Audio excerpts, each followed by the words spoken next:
నమస్తే, welcome to our channel.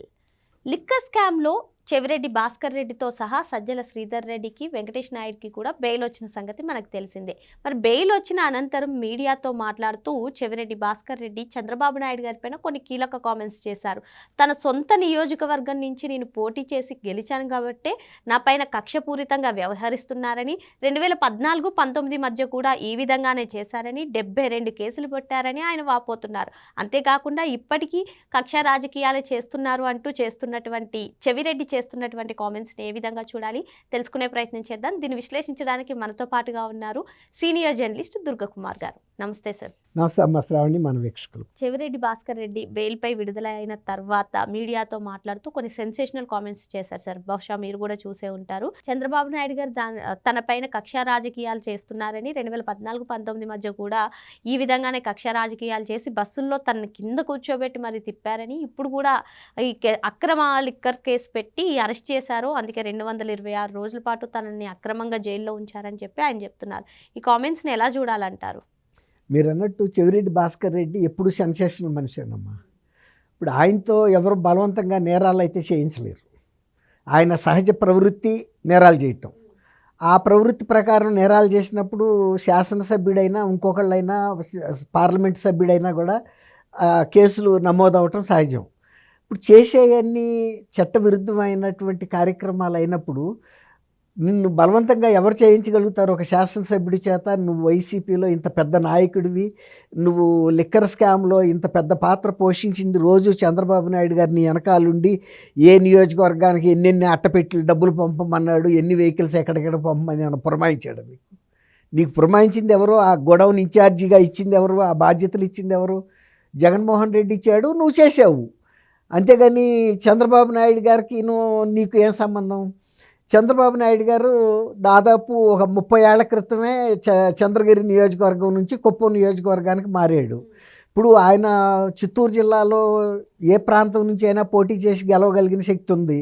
మొన్న 24 ఎలక్షన్లో మేము ఎట్టి పరిస్థితుల్లోనూ చంద్రబాబు నాయుడు గారిని గెలవనివ్వనని నీతో సహా మీ పార్టీ నాయకులు పెద్దలందరూ కూడా సవాల్ ఇసిరారు. మీరు వెళ్ళి కూర్చున్నారు. కుప్పంలో ఎన్ని అరాచకాలు చేయాలో చేశారు. ఈవెన్ ఆ శాసనసభ్యుడిగా ఉన్న చంద్రబాబు నాయుడు గారు అపోజిషన్ లీడర్గా ఉన్నా కూడా సొంత నియోజకవర్గానికి వెళ్ళకుండా పోలీసుల చేత పహారా కాయించి అరాచక శక్తులు, అసాంఘిక శక్తులతో దాడులు చేయించి రానివ్వకుండా చేశారు. ఆయన్ని భౌతికంగా నియోజకవర్గంలోకి రాకుండా ఆపుతారు, కానీ ఆయనకి ప్రజల్లో ఉన్నటువంటి అభిమానాన్ని మీరు ఏమన్నా తీసేయగలిగారా?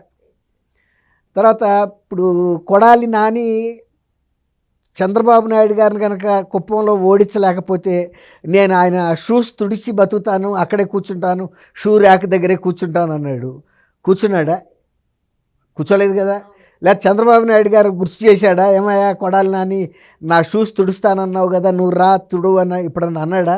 కక్ష సాధింపు ఆయనకి ఎందుకు ఉంటుంది? ఇలాంటి వాళ్ళు ఇప్పుడు ఒక ఏనుగు వెళ్తుంటే అనేక కుక్కలు మొరుగుతూ ఉంటాయి. ప్రతి కుక్కకి ఏనుగు సమాధానం చెప్పి వెళ్తే ఏనుగు దాని గమ్యానికి అది చేరుతుందా? దానికి ఏమైనా విలువ ఉంటుందా? ప్రతి కుక్క మొరిగినప్పుడు అలా వెనక్కి తిరిగితే. కాబట్టి చంద్రబాబు నాయుడు గారు చంద్రగిరి నియోజకవర్గం నాది అని ఎప్పుడన్నా రిజర్వ్ చేసుకుని ఇక్కడి నుంచి ఎవరో పోటీ చేయొద్దని ఏమన్నా చెప్పాడా?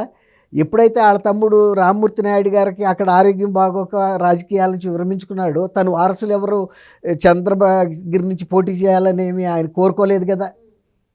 ఆయన పుట్టిన ఊరు చంద్రగిరి నియోజకవర్గంలో ఉన్నమాట వాస్తవం. కానీ ఆయనకి చిత్తూరు జిల్లాలో, ఉమ్మడి చిత్తూరు జిల్లాలో అన్ని నియోజకవర్గాల్లోనూ సమానమైనటువంటి ప్రజాదరణ ఉన్నమాట వాస్తవం. అందుకని ఆయన కుప్పం నియోజకవర్గం అది బాగా వెనకబడిన ప్రాంతం కాబట్టి ఆ నియోజకవర్గాన్ని ఎన్నుకుని ఆయన ఏమనుకున్నాడంటే ఈ ప్రాంతం ప్రజల అభివృద్ధికి నేను సహకరిస్తే వాళ్ళ ప్రజల్లో గుండెల్లో నేను గూడు కట్టుకుంటాను. కాబట్టి ఎక్కడైనా ఒకటే. ఇప్పుడు యూరుడికి ఈత నేర్చిన వాడికి లోతుతో పని ఏముంది? ఈత వస్తే సముద్రంలో అయినా ఈదొచ్చు, నదిలో అయినా ఈదొచ్చు. అట్లా ప్రజాదరణ పొందగలిగిన వ్యక్తి ఎక్కడైనా ప్రజల నుంచి రంజింపజేయగలడు. ఇప్పుడు లోకేష్ గారు మంగళగిరి నియోజకవర్గంలో పుట్టాడా, పెరిగాడా? ఆయన మరి అక్కడ ప్రజలతో మమేకమయ్యాడు, ప్రజలు ఆయన కోరుకున్నారు, గెలిచాడు కదా. అట్లా ఆయనేమి ఆ నియోజకవర్గంలో పలానాళ్ళు పోటీ చేసి గెలిచారని కక్ష పెంచుకోవాల్సిన అవసరం లేదు. నువ్వు కాకపోతే ఇంకొకళ్ళైనా పోటీ చేస్తారు, గెలుస్తారు. ఎవరు గెలిచినా ఆ ప్రాంతం బాగుండాలని కోరుకునే వ్యక్తే తప్ప ఆ ప్రాంతంలో గెలిచిన వ్యక్తి చేసినటువంటి నేరాలన్నీ ఆయనేమి కప్పిపుచ్చలేడు. నువ్వు చేసిన నేరాల మీద నీకు కేసులు పడితే చంద్రబాబు నాయుడు గారు ఎలా బాధ్యుడవుతాడు? సొంత పిల్లలు చేసిన నేరాలను కూడా ఏ మంత్రి కూడా కప్పిపుచ్చలేడు. చట్టం చట్టమే. అట్లాంటప్పుడు ఈయన జైల్లోంచి బయటకు వచ్చి ఇప్పుడు నేను ఈ డబ్బులు పంపటంలోనూ లేకపోతే ఈ లిక్కర్ కుంభకోణంలో చంద్రబాబు నాయుడు గారే నన్ను ఇరికిచ్చాడంటే చంద్రబాబు నాయుడు గారు ఇరికించడానికి నీకు విఘ్నత లేదా? నీకెంత రాజకీయ పలుకుబడి ఉంది ఆ ప్రాంతంలో, తిరుపతి ప్రాంతంలోనూ. తర్వాత నువ్వు మొత్తం ఆంధ్రప్రదేశ్లో ఏ అభ్యర్థులకి ఎంతెంత డబ్బులు పంపాలో నియంత్రించిన వ్యక్తివి, ఏ రూట్లో ఏ వెహికల్ ఎప్పుడు వదలాలో ఒక కంట్రోలర్ లాగా డబ్బుల్ని పంచిపెట్టిన వ్యక్తివి. చంద్రబాబు నాయుడు గారి మూలాన నేను ఇందులో చిక్కుకున్నానంటే ఏంటి? ఇప్పుడు ఆయన కానీ వెంకటేష్ నాయుడు కానీ 226 రోజులు అయింది వాళ్ళు అరెస్ట్ అయ్యి. అప్పటి నుంచి అన్ని బెయిల్ పిటిషన్లు అన్ని కోర్టుల్లో వేశారు. ఇప్పుడుకొచ్చింది. వచ్చినందుకు సంతోషమే. ఇప్పుడు నిన్నేమి ఆ నేరంతోనే ఉరియాలని ఎవరు కోరుకోరు, లేకపోతే చిరకాలం జైల్లో ఉంచాలని ఎవరు కోరుకోరు. సహజంగా ఏదో ఒక టైంలో బెయిల్ వస్తుంది. అట్లాగే దాంట్లో ఇంకొక వ్యక్తి కూడా 200 సజ్జల శ్రీధర్ రెడ్డికి 280 రోజుల తర్వాత వచ్చింది. వీళ్ళకన్నా ముందు అరెస్ట్ అయ్యాడు అతను కూడా ఒక డిస్టిలరీ ఓనరు. ఇక్కడ ఇంకో అంశం, ఇప్పుడు సజ్జల శ్రీధర్ రెడ్డి వెంకటేష్ నాయుడు మీద ఎవరికి కక్ష ఉంది? చంద్రబాబు నాయుడుకి ఏమన్నా వాళ్ళు శత్రువులా? నువ్వేమన్నా శత్రువువా? లేకపోతే మీ ఇద్దరికి ఏమన్నా ఎంచుకునే పంచుకునే ఏమన్నా ఉన్నాయా? ఈ స్టేట్మెంట్ మీద కొంతమంది కొన్ని రకాలుగా చెప్తున్నారు సార్. నిజంగా చంద్రబాబు నాయుడు గారు కక్ష రాజకీయాలే చేస్తే కనుక ఫస్ట్ కొడాలి నాని, పేర్ని నాని ఇటువంటి వాళ్ళపైన యాక్షన్ తీసుకునేవారు మీకన్నా ముందు కూడా అంటూ వాళ్ళు చేస్తున్నటువంటి కామెంట్స్ని ఏ విధంగా చూడాలంటే? అదే అన్న, చంద్రబాబు నాయుడు గారు ఇప్పుడుకి ఇది కాకుండా 3 సార్లు ముఖ్యమంత్రిగా చేశారు. ఆయన జాతీయ స్థాయి రాజకీయాల్లో కూడా అనేక కీలక బాధ్యతలు చేశాడు. వాజ్పేయి గారు ప్రధానమంత్రి అవటంలో కానీ, అబ్దుల్ కలాం ఆజాద్ గారు రాష్ట్రపతి అవటంలో కానీ అలాంటి అనేక కీలక నిర్ణయాల్లో ఆయనే మొదటి ఇది తీసుకున్న వ్యక్తి. వాజ్పేయి గారు కూడా, అద్వానీ గారు కానీ కూడా మెచ్చుకునేవాళ్ళు. ఒక విశ్వసనీయమైన స్నేహితుడు, రాజకీయ పార్ట్నర్ అంటే చంద్రబాబు నాయుడు గారు అని. అలాంటి వ్యక్తికి ఈయన కితాబు అక్కర్లేదు కదా.